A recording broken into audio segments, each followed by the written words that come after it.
Hey, welcome to this open hour Q&A hangout, geeking out about anything about music theory.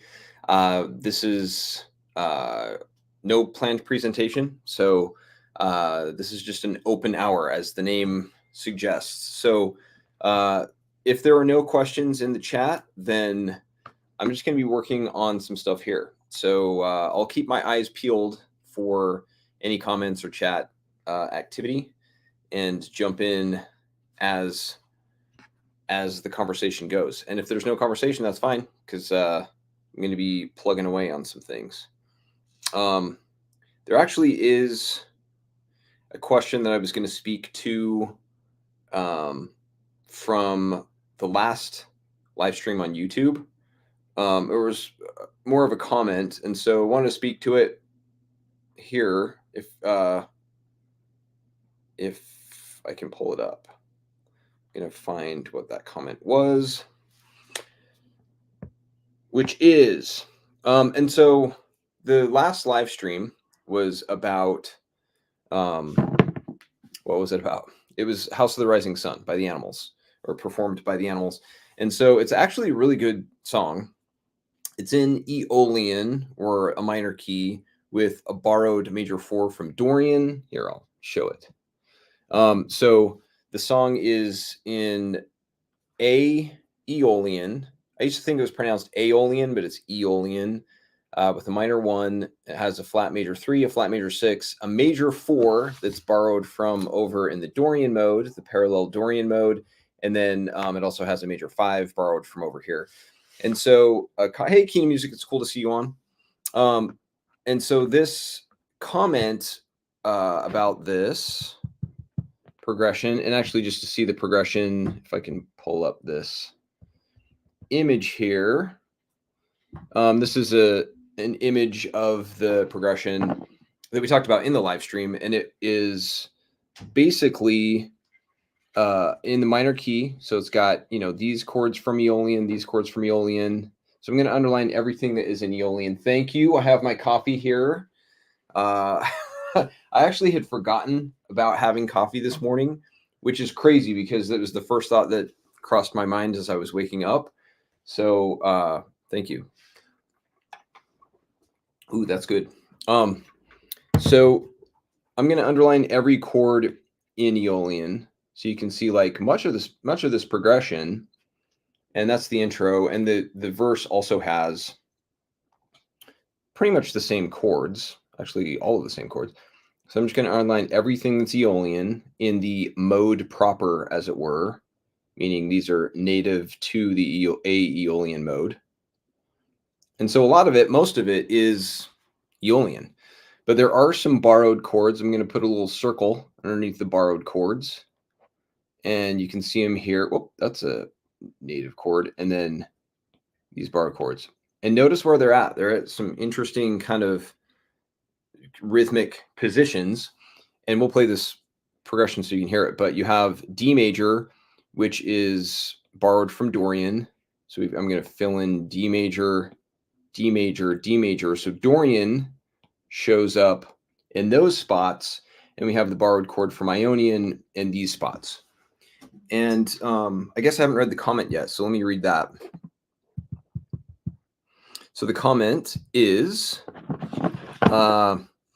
when I play this song, I use D minor as the 4th. So instead of this D major borrowed from Dorian, it's D minor, and E minor as the 5th. So instead of this E major, it's an E minor chord. We're going to play both. We did actually in the live stream. So this comment, I'm not sure if the video, if the live stream was viewed in its entirety, because we do cover this, but it's an interesting point. So it's interesting to cover here as well.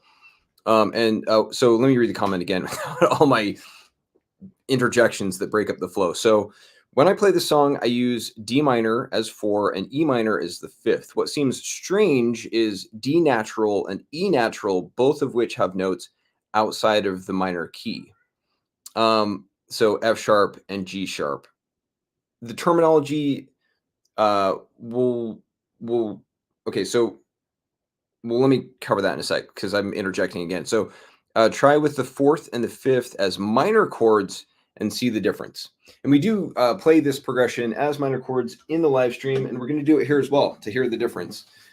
So basically the point is, instead of playing this D major as a major chord in each of these spots, we play it as a D minor, and instead of playing this E major chord, or a major 5 in this case, as E major, to play it as a minor chord. And so we'll get that sound. Hey, Peter, it's cool to see you on. It sounds way better with the borrowed major and 5 chords. I totally agree.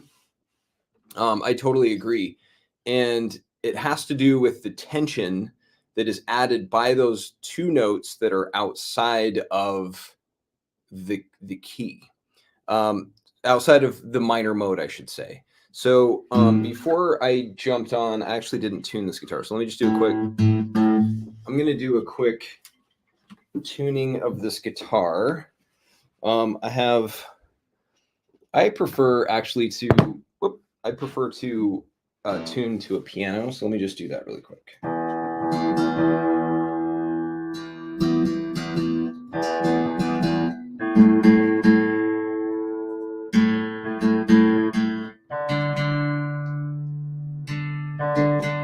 This guitar actually has a built-in tuner, but I always let the battery run out. And so I just do this instead. Plus, then it's tuned to this piano.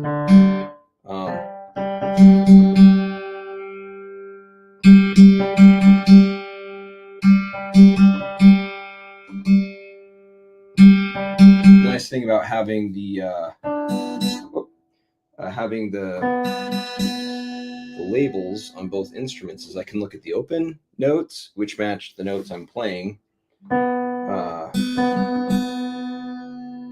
it's more than just the notes, it's understanding the relationships between them, which is what it's all about. Music theory is the intervals more than the notes themselves even. I think it sounds decently in tune, so hopefully you agree. Hopefully I agree, because I better check.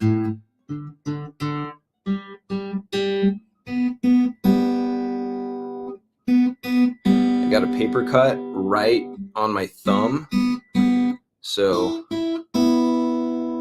music is pain today. All right, so it's still the G. The G. Why is it that the G is always the hardest?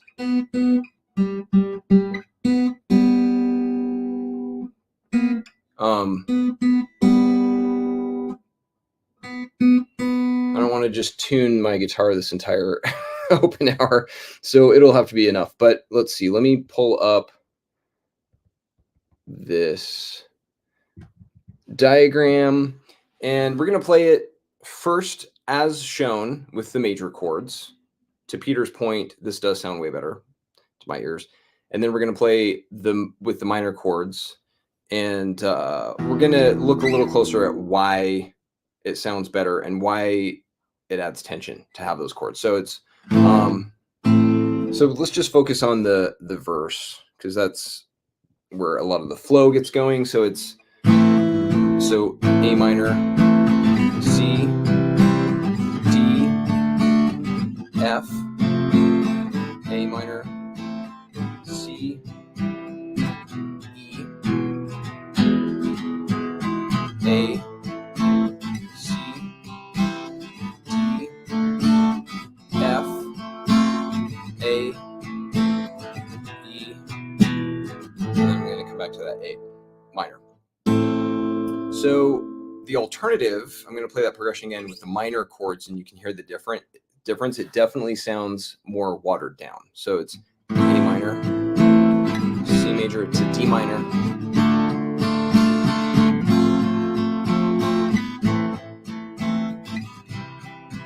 to E minor,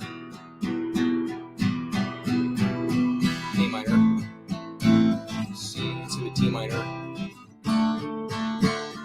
F to an E minor. So for sure, the minor chords are technically, if you were just going to stay in Aeolian, if you wanted to go 1 flat major 3 to a D minor to an F, and then an A minor to an E minor to an A, you would be staying within the bounds or the harmonically compatible set of chords within A minor. But by reaching outside of those bounds, by reaching into the parallel modes, borrowing this D major chord and this E major chord, those chords add some tension, partly because you're reaching, and it is harmonically out of that set of chords. But what do we mean by that? We have, let's play A minor, which is what the song is basically based on. So it's A, B, C, D, E, F, G, A. So the D major chord, well, if we were to play a D minor chord, we'd be including notes that we just played in that scale of A minor. A D minor chord would have that F, but instead a D major chord includes this F sharp, which is not part of that A minor scale. So it adds, it's like, there's some tension, which is appropriate to this song because the song is about tension. It's about this like longing for not having the pain of the experience of the whorehouse. So of the song. So so Peter, how about there must be other classics that use this Aeolian with borrowed 4 and 5 chords in their progression. Yeah, there definitely must be. I'm not thinking of any off the top, but it's such a satisfying progression.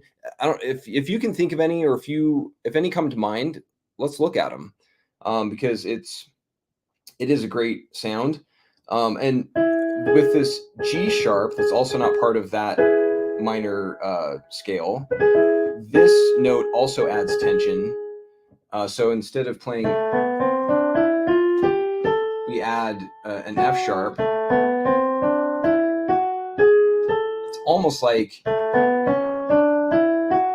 A major scale. So that F sharp in the D major chord and that G sharp in the E major chord are out of bounds. And so it adds that tension that sounds really good. I'm trying to think if there is, let's see. Well, speaking of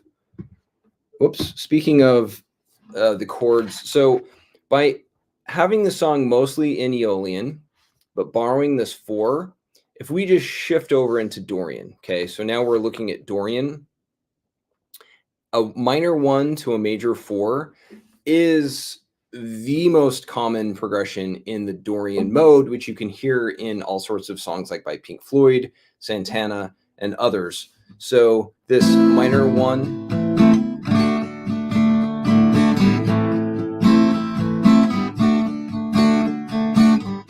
that minor 1 to that major 4 has a distinctively Dorian sound. So the fact that this song that starts you down the path of Aeolian with a minor 1 to a major 3, and then goes to a major 4, you're like, okay, we're going to go down this Aeolian path, and then, whoa, we're going to throw in a Dorian. And that minor 1, like I say, to a major 4 is solidly Dorian. And so it's like, it's messing with you, because it's almost like how the song goes, where you're like, the protagonist of the song thinks they're going to have this life, have this experience, and they think they're going down this path. This is the path of love or lust and youthful adventure, turns into, I'm going down this other path that I didn't anticipate. And now they're kind of like, damn. The chord progression is literally mimicking or mirroring the lyrics in that way, which is like masterful songwriting. And then to go back then to F, which is like back to Aeolian, like, okay, maybe I can get there. And then to go to the E major, which is again not the path because it's outside of the mode. And then that 1 to that major 5 to the 1 has a distinctly kind of sad or epically emotional sound. It's like so wonderful. My Sweet Lord, that's a good question. Let's look at let me look up the My Sweet Lord chords really quick. It's a great song, and it makes me think of, My Sweet Lord. George Harrison had his legal troubles with that one. Someone claimed that he stole it, which kind of like messed up his creative impulse for a long time, because like he started to second guess himself in the process of writing after that. But I guess like the ultimate buzzkill for a musician is have to sit in court and play a chord progression, or just play his guitar in court. I guess as part of that court proceeding, to prove the unique nature, or just the fact that a chord progression can't be copyrighted, he, like, I guess the story goes is that he actually had to bring his guitar in court and play, which for anyone who's like passionate about music, to have to like play your guitar in court is the ultimate perversion of art. You know what I mean? But anyway, let me pull that up. Chords. Okay. Oh, okay, there we go. So the chord progression is E minor,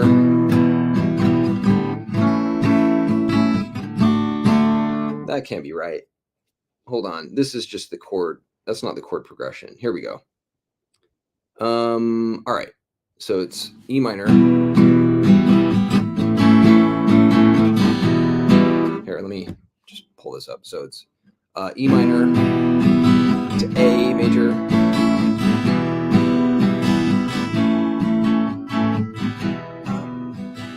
pulling the slide guitar on this one.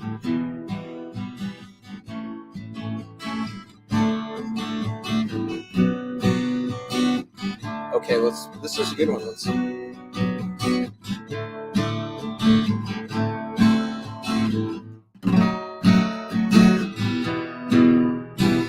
Okay, cool. So let's look at this chord progression. Peter, great suggestion on this. So, all right, the chord progression is, so it's in, basically it seems to be in E Dorian. So let's rotate to have the minor one align with the E minor, and well, let's see what we've got going on here. So we have E minor to A. So it's got that classic. Notice how it starts with, I could be wrong because I'm just looking at it real time. And I love the song, but I actually haven't done a song insight on it or broken it down. So let's see what goes on. So E minor, and that's the beauty of the chord map and music theory, to be able to like see music through a lens. All of this used to be totally like out of reach for me in terms of understanding how a song was done. So this is fun. All right, so E minor to A major. So we've got the Dorian classic progression there, and then we do have a D major to a B minor. So we have a flat major 7 to a minor 5, and then we do throw in an F sharp diminished, I should say, and then also a B7, and then E minor. So we're including a diminished 2 and a major 5. Let's see if that happens, and that's in the intro. Let's see if it happens in the chorus as well. So, oh, my sweet love.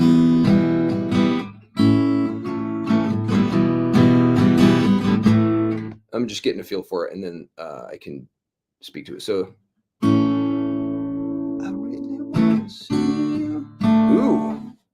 Okay, hold on. It goes to an A.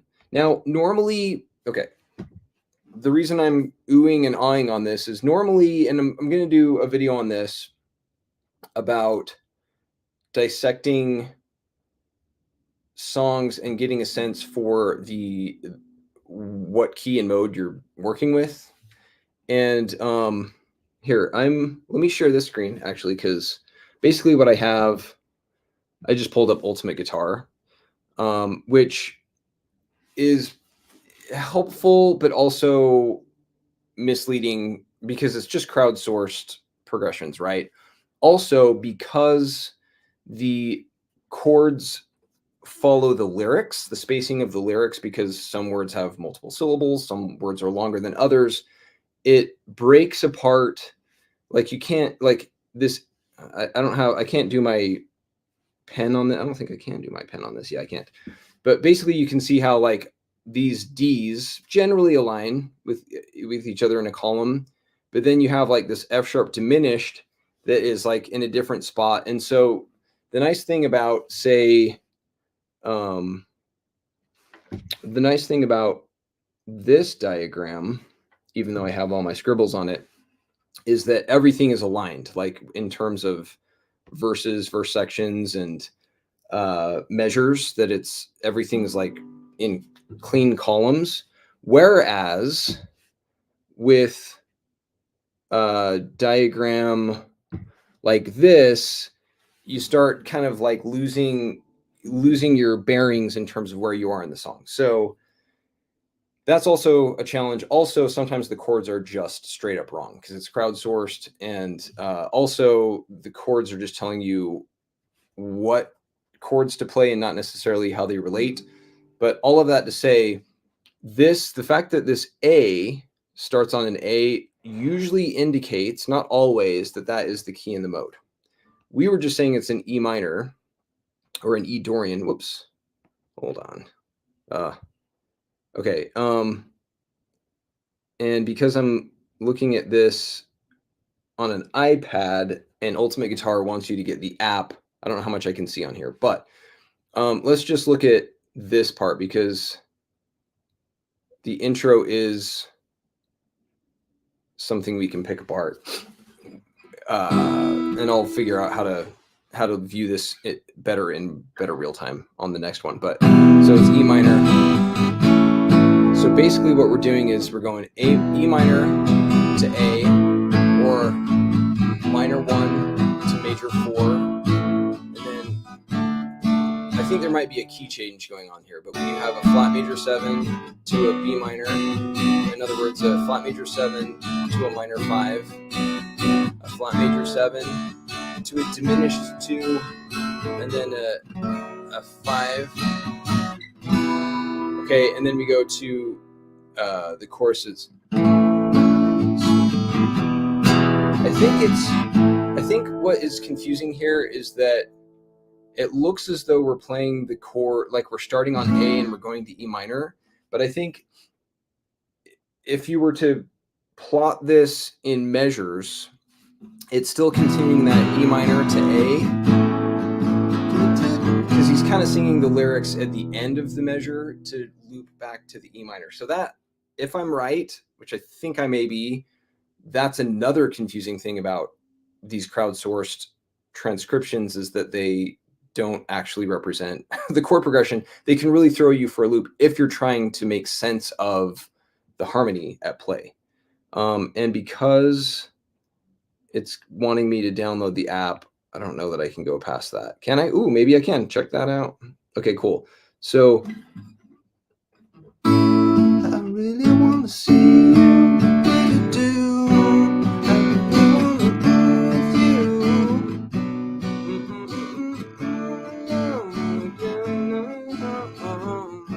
Let's see. Is that a? I don't. Is that B7 correct?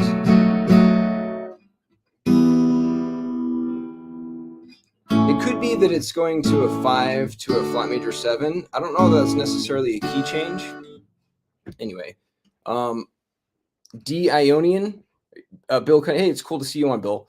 So you're saying that's D Ionian, diminished transition to D major. Okay. So the F sharp diminished chord is switching it, because there does seem to be a shift in that song.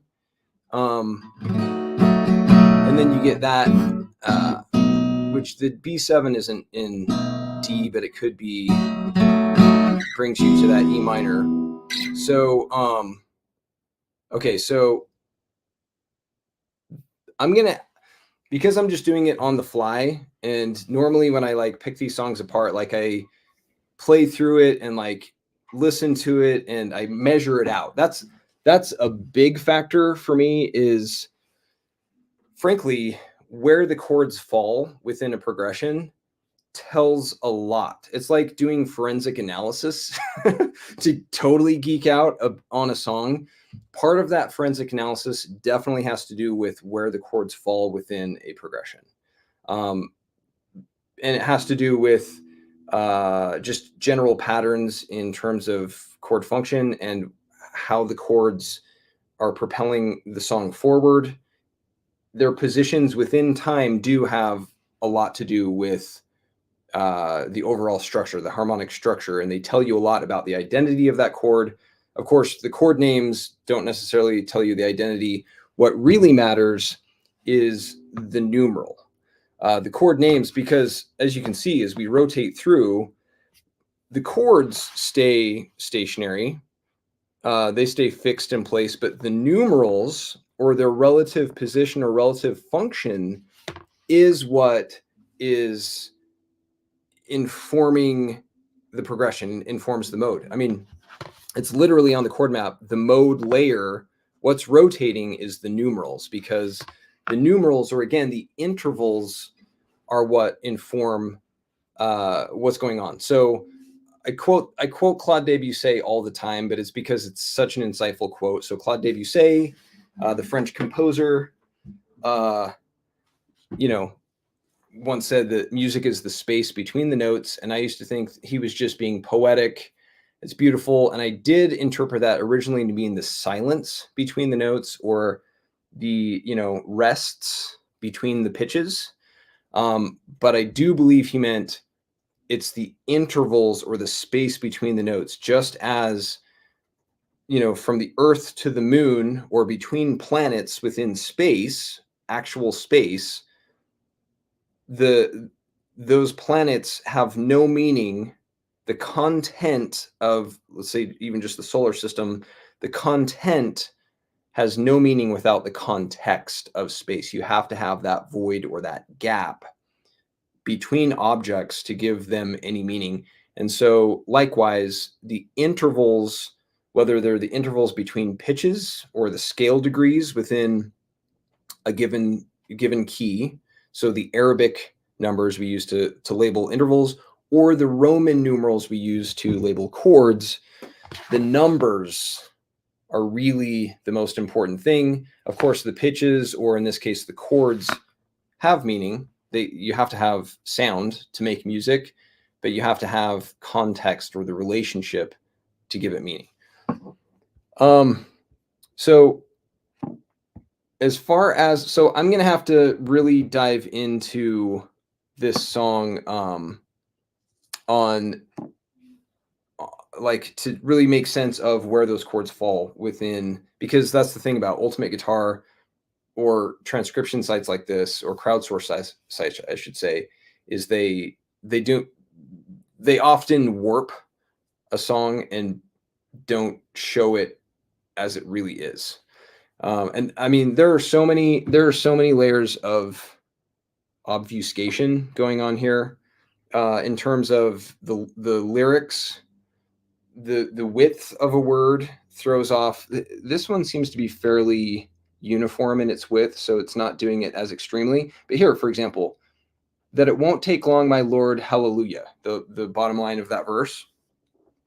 So everything gets shifted because the chords have to match with the word, and so it's not showing it in meter, in regular meter, and so the relative position within time of a chord gets thrown off, and also the just letter names. There's no context between A and D. So for example, we're looking at, I really want to know you, really want to go with you.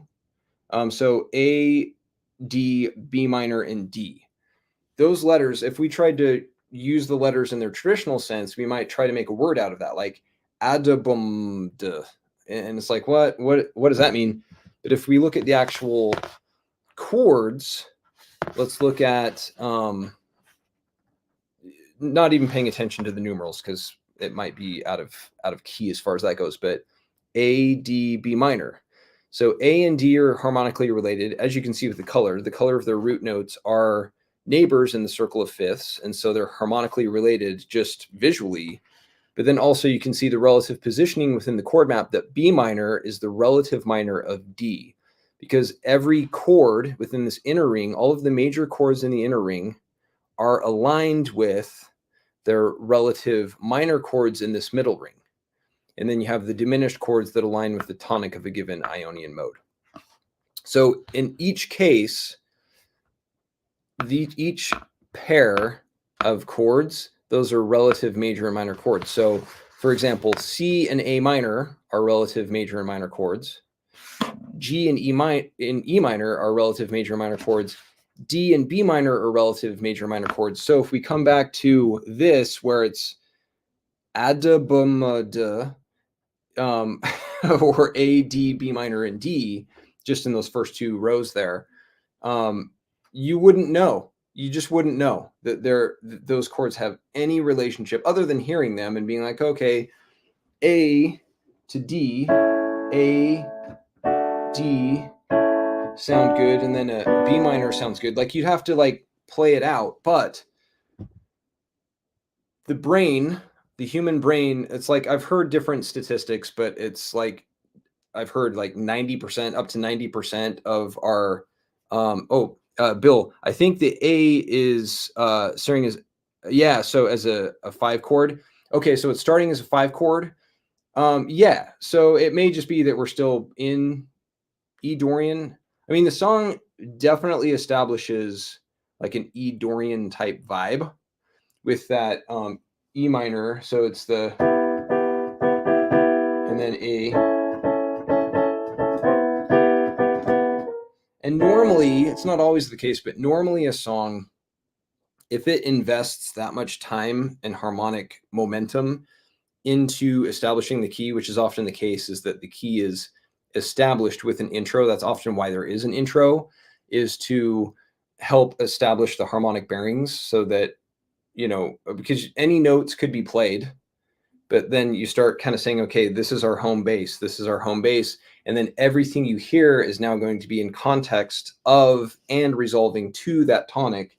So, and the fact that there's that E minor to A throughout, but there is kind of a shift that happens in the song. Anyway, so it may just be starting, if I hear you right, Bill, that you're retaining A as the 5, which in that case would retain E minor as the minor 1, which is a cool, if that is the case, and like I say, I'll need to look at it closer, and it sounds like maybe you've looked at this already and played around with this progression, but that 5 and 1, if that is the case, it's cool to start with a 5 instead of, because that's a common, it's so common, it's kind of a convention to return to the tonic a lot, whether the tonic is major or minor. So to then go to a 5 and have a 5 chord as a chord of prominence, and kind of like what seems like it might be kind of the home base for a given song section, is interesting if it's not the one. George Harrison is brilliant. He who wrote My Sweet Lord, if anyone on here doesn't know. And someone actually recently asked me who's my favorite Beatle, and I can easily say it's Paul McCartney, just because his output is prolific and he tended to just always have a catchy song. George Harrison for me was more hit and miss, but when he did hit, he hit my nail right on the head as far as songs that resonated with me. So he wrote my favorite songs. And My Sweet Lord, he's obviously, you know, next to Paul McCartney and John Lennon and the Beatles, George Harrison has to kind of take third fiddle on that, because it's like he's not Lennon or McCartney, but he was amazingly good, and I think discounted just by virtue of the fact that he was with those guys. Yeah, George was one of the greatest. and I think heard you say that you were planning on doing a circle of thirds tutorial using borrowed modes. Yeah, so that's a good question, Peter. So yeah, and actually in part 5 of the course, which I know I've talked a bit about part 5 because it's been top of mind, and uh, it's more than top of mind. It's literally my whole body is aching, literally, because I've been sitting working on these diagrams, and uh, it's brutal and also beautiful all at the same time to be working on it. But part 5, lesson 19, gets into the circle of fifths and really dives into the circle of thirds versus the circle of fifths. I say versus, but it's not that they're separate. They are one and the same, or they're different perspectives of the same thing. And so one of the things that we get into in lesson 19, and this will definitely be clarified with the diagrams and the explanation that goes with it and all of the discussions we'll have around it, is the circle of thirds is beautiful in that it shows chords and their connections within a given key and mode. The downside of that, or the flip side of that clarity and that focus within a given key and mode, is that you lose the context of other keys. And so the idea of borrowed chords or reaching out into parallel modes is kind of lost because you're just within this closed loop. So that's where the circle of fifths is especially powerful, because it is a broader view, or it's a zoomed out view of these relationships in the context of other keys, where you can start to borrow other chords from different modes, different chord sets. But all of that to say, yeah, we're gonna be talking about modes within the circle of thirds, which actually is very interesting, because really the circle of thirds just shows the chord relationships within a key, but modes also are just permutations of those chords. And so to be able to look at chords in context, let me see if I have a diagram that can speak to that. Just one sec.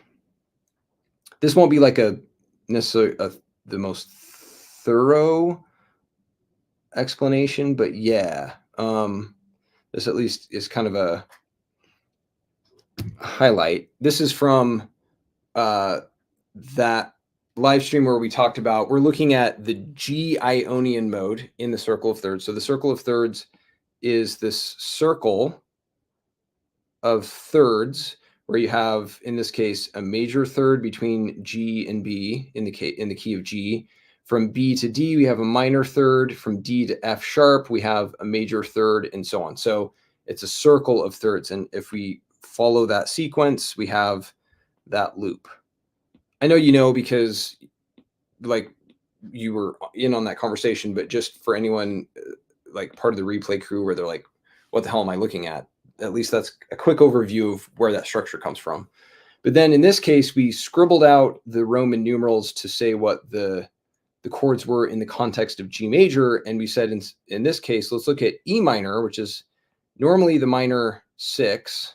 This is normally a minor 6 or a VI. But we said, let's forget that. Let's make E minor the minor 1. And in that case, this circle of thirds still does apply. It's the same pattern, but we're just now relabeling each chord in the context of E minor or Aeolian. And so what we get is, let's see, do I have a clean version? Let's just use this version.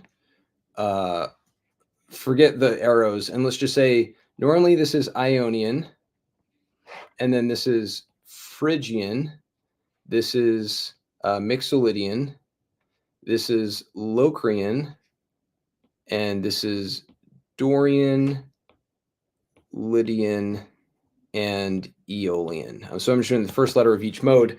But in this case, if we treat this as the tonic, then all of the chords shift accordingly and are playing their roles within the context of Ionian. And then we have Phrygian, Mixolydian. So if this became the 1, then this would be, we'd be in the Mixolydian mode, and all of the other chords their numerals would shift accordingly. Bill, you said, so a 2 minor to a 5 major, right? Then, okay, so are you talking about the My Sweet Lord? Or here, let's see. So a 2 minor, well, let's go to the key of, in case we are talking about that, I want to get into the chords that are a part of that pattern. Well, so in this case, if we were in E, minor 2 would be an F sharp minor to a 5 major. Oh, I see what you're saying. So if we went to A,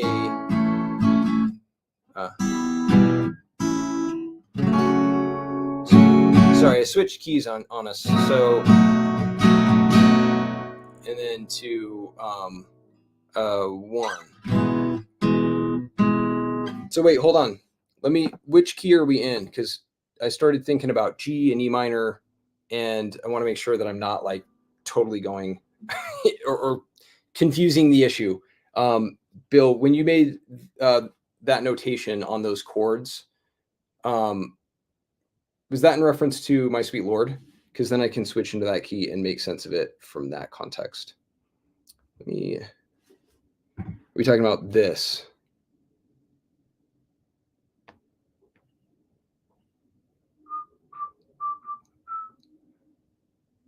My sweet Lord, I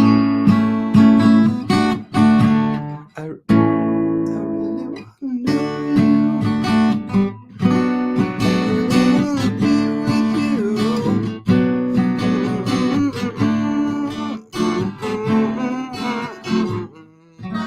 Oh, is that what you're saying? I don't know. Maybe not.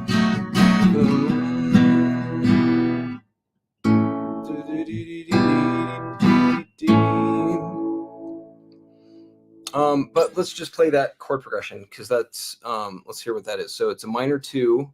Let's pick the key of E. So it's a minor 2. So I'm going to pull up this comment. Let's just play it. So a minor 2 in this case would be an F sharp minor to a 5, which would be to B. I see. And then major 1 to a minor 6. So major 1 would be.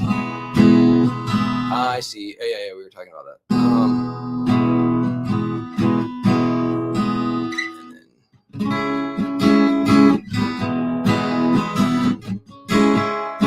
So what we're saying here then is in this case would be a minor 2 to a major 5, those two, and then a major 1 to a minor 6. So it's boop, boop, boop, boop, boop, boop, boop, boop. So if we go back, let's go back to E Dorian, because I was saying it was E Dorian, but we were playing. Okay. So yeah, the Roman numerals are shifting in this case. So the Roman numerals are shifting in that. Yeah, you're right, Bill. The circle of thirds is most valuable for building chords, and in lesson 19, that is definitely a point. In lesson 19, I get into the pros and cons of each, or at least the advantages and drawbacks of each, which is, I guess, another way of saying the same thing. But the circle of thirds, yeah, is for building chords. It's helpful to see. You're more zoomed in. You're seeing the relationships between chords. So, for example, let's look at. Okay, so this diagram has a bunch of scribbles on it, but well, let me find a cleaner one if I can. We'll just use this one. So in the key of G, we're shifting into G since this is what it shows. So G, we're so zoomed in on this that you can see that the G major chord has notes G, B, and D. Like as we're bouncing around the circle of thirds, a lot of times I just say, okay, let's just treat that note, or G, the root note of the chord, as the chord itself. It can represent the chord. But really, the constituent notes within that chord are G, B, and D. The chord really is, you have a G, a B, and a D. But when we start playing with chord progressions, we're saying, okay, let's go from G to C, or a major 1 to a major 4, and let's go to 4 to 5, where we're playing, G, C, and D as entire chords. It's helpful to just treat each of these at the root note as the chord itself. But in reality, the cool thing about the circle of thirds is it's showing the actual notes that are included in that chord. So G includes those notes. C, we could just treat the C as the major chord, when really C, E, and G are the 3 notes that make up that triad, and so on. So circle of thirds, beautiful for seeing the notes within each chord and how those chords are connected. But the circle of fifths is more advantageous because when you get into more involved chord progressions that involve borrowed chords, or moving between parallel modes, or shifting keys, like you can shift keys on the fly in a way that you can't with the circle of thirds as easily, or to see things within context. Yeah, so Bill, you were talking about My Sweet Lord. So yeah, if you're to treat then D Ionian. Okay, so D Ionian. Let's see. Let's go to D Ionian. Let's look at it from that context, where we're saying D Ionian. Okay, so you're saying it's D Ionian, so in that case we are going, okay, it's all coming together. So you're saying it's a minor 2 to a 5. Gotcha. Okay, well, let's look at it in that light, because that's helpful. Let me pull up. Bill, you're like, I'm trying to tell you it's D Ionian. And I'm like, oh, what you mean is it's D Ionian. You mean what you're saying. So let's look at that again in the context of D. Yeah. Oh, that's super interesting. That actually makes the chord progression even cooler, because it is so common to have a progression that just starts with the tonic, ends on the tonic, and to like trying to think of a metaphor. It's like it's diverting from the tonic, and so it's building up. It's like indirectly referencing the tonic in this case by not hitting on it too much. So so let's play the progression in that context, because that's cool. So E minor is a minor 2 to a 5. Okay. Can't remember how many times I played it, and then we go to a D. 1 to a 6. I see what you're saying. Okay, and then the B7 would be a major 6 in that case to a minor 2. So let's look at that. Yeah, that's what that is. So beautiful, Bill. Love it. So so we're going E minor to A. So minor 2 to a 5, minor 2 to a 5. Gotcha. And then to a 1 to a 6. So 1 to a 6. And then we have D. We do have an F sharp diminished, which is just borrowed from Mixolydian over there, which makes sense because it's just a neighboring mode, or a parallel mode, in other words. Because what that means is that all of the parallel modes are neighbors within the circle of fifths, which is a beautiful thing. So D Ionian, if we just shift one notch over here, D is normally the 4 of A. Or in other words, it's the subdominant of A if A was the tonic, if we were in the key of A. But when D is the 1, it occupies this position in Lydian. That's always the case. Lydian is always the bottom left of any grouping. Ionian is always the bottom middle of any grouping. Mixolydian, it's always a major chord that's in this bottom right position in any key. We're just focusing on D right now. And then you can go into Dorian, Aeolian, Phrygian, and Locrian. So it's from light mode to dark mode. All of this I get into in lesson 19. I'm super excited to get lesson 19 out there, because it helps clarify a lot of points on these things. But yeah, in the context of D, those chords You still do have a borrowed diminished 3, and you have a borrowed major 6 chord, which is that B chord, but it works because it is the 5. B is the 5 of that 2 chord, which we're starting the progression with. So we go to that. So normally this 6 or this B major would resolve to an E major, but in this case, with E minor being the minor 2, that 6 resolves to the 2. And if we were just relying on the numerals alone, it sounds like we're talking like we're part of the occult, or we're talking about mystical stuff where it's like, yeah, the major 6 resolves to the minor 2. It's like, what kind of language are you talking about? And it just has to do with the strange terminology that we've come to apply to music, when really music is just this very structured, very systematic, cyclical structure, this framework that is cyclical and very organized. And it's these numerals that can throw you for a loop. A major 6 resolves to a minor 2. That must be crazy talk, when really it's just, oh, okay, the B major, you can see that this green yellow wants to resolve to yellow because it's part of the color wheel, part of the circle of fifths. But instead of going from a major chord to a major chord, it's from a major chord to a minor chord. Just like instead of going from this minor chord to this minor chord, you could do the same thing, but from major to minor it has an especially satisfying sequence. Bill, I think that the F sharp diminished leads right into the 2 minor 2. So it's the let's see. Let's pull that up. Oh, okay. So there isn't necessarily a B7.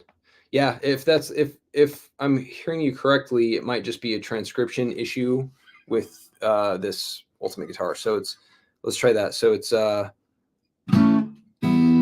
let's try it without the B in that case.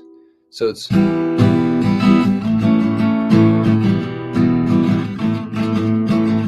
minor to A to a D.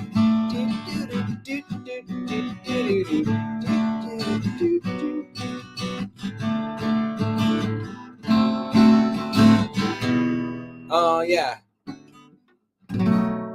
Yeah, I think sometimes in the song there's a B7, but maybe that F sharp diminished to a minor 2 does sound right.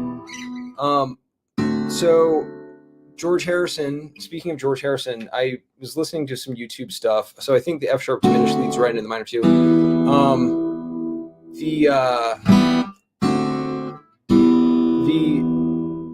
I was listening to some YouTube videos, or it was on autoplay, and a George Harrison benefit concert. I think it might have been one of the last ones that he did, actually. It was for like the Natural Law Party in Britain or something, and his greatest hits, because it was basically a concert where he was just playing well-known songs that he had written. I was like, man, back to back to back to back, like so many good songs. So Bill, you said no. Are you saying there's no B at all? Is it just F sharp diminished to E minor? Because that is, it has kind of an airy sound to it, which does match the vibe of that song. No B7. Okay, so there you go. Like in the case of Ultimate Guitar, it's another strike against Ultimate Guitar. It's helpful to have at least a jump on it, but again, without the context of why the hell are we playing these chords, and are these even the correct chords, and where do they fall within the song, it can actually do more harm than good. Because then you start thinking that the songwriting process is more random than it actually is, because you think like, where did that chord come from? So I love that you pointed out the context, and it is helpful to have the context of like D Ionian. Oh, okay, D Ionian. To see it through that lens, or to see it in that way, you're like, yeah, okay, those chords do fit. and we're not borrowing a 6. We're just shifting over. We're just pulling this. It's a quick borrowed chord. I talk about, borrowed chords are like if you're baking cookies and for some reason you don't have flour. I don't know why you'd start baking cookies without flour, but if you did and you're like, oh, okay, the oven is already preheated. I need some flour quick. It's going to take a long time to go to the grocery store. It's late. I had a hankering for chocolate chip cookies. Let me just knock on my neighbor's door and see if they have any flour. So I'm just going to reach over, just not as far as going to down the street to the grocery store. I'm just going to reach over and borrow a chord from a parallel mode. And in that case, it helps to explain why it's even called borrowed. Not that you'd ever give the chord back, just like you're not going to give the flour back to your neighbor. Borrowed is a misnomer, but that's the idea of a borrowed chord. Now you can borrow a chord from anywhere in the circle of fifths. It's all fair game, but you'll find that a lot of times, much of the time, borrowed chords come from parallel modes. Parallel modes, I do talk a bit about parallel modes in other videos, and I definitely do a deep dive into modes in lesson 18 and then further in lesson 19. So part 5 is, I'm so excited for part 5. Part 5 of the course, so lessons 16 through 20 are like everything has been building towards part 5. So that's going to be fun to be getting that out there. Key Music Dinner Bell by They Might Be Giants has a part that goes A minor, A major, A minor to D. That's cool. I'll have to check out that song. They Might Be Giants is awesome. They're some of my favorites. So A minor, E, A minor, D. Yeah, those chords do have, they are good friends for good reason. So, okay, yeah, and to Peter, to your question about chords that include, or songs that include those chords, that's a good example. Thank you, Key Music, for that. It's always cool to hear about different songs and how all of these ideas are used. And that's the beautiful thing about music theory, and what has been so inspiring for me learning more about music theory more and more and more is that it's like everybody basically has access to the same, we're working with the same ingredients. Like if we were all a bunch of chefs, like we're not creating some, we have potatoes, we have lettuce, we have, radishes, like we have the same ingredients. And it's cool to see what different chefs, to use the chef's metaphor for songwriters, what they come up with working with the same materials. It's beautiful. And it also helps to humanize the songwriting process. A lot of times songwriters, and I talk about this in the course, that the Beatles, being a favorite of mine, really were demure about the songwriting process, and really, I think, unfortunately, tried to shake people off their trail or throw people off the scent of how they did things so much that it was a disservice. Because it was like, it felt more mystical. It felt more like a magical mystery tour. Like, how did you do that? And they literally dressed in wizards' robes and hats to kind of play up this is magical. I know it was the psychedelic 60s and that was part of it, but part of it too is just, I think they really just didn't want people to know their tricks, and to learn music theory and to see how accessible the art of creation is, and to demystify and humanize the process is really beautiful. It helps me connect with music more. It helps me connect with the songwriters more, and help me connect with nature, which is the source of all of this. So it's cool to like dissect these songs, pick them apart, and see what goes on. So we're coming up on the hour. This was an especially fun one, and really cool to look at My Sweet Lord from this angle, and to just kind of play with it on the fly. So speaking of part 5 of the course, I'm going to be jumping into it, getting into Actually, I'm working on chord book 2 today. I'm sprinting. The finish line is like in the distance. I can see it, and so I'm running toward it as fast as I can to get that complete and out there for you to jump in and be playing with. So more to come on that. I hope you have a great rest of your day, and we will be talking real soon. Thanks for joining. Thanks for being here. Thank you so much for your support, and I will see you real soon. Bye, guys.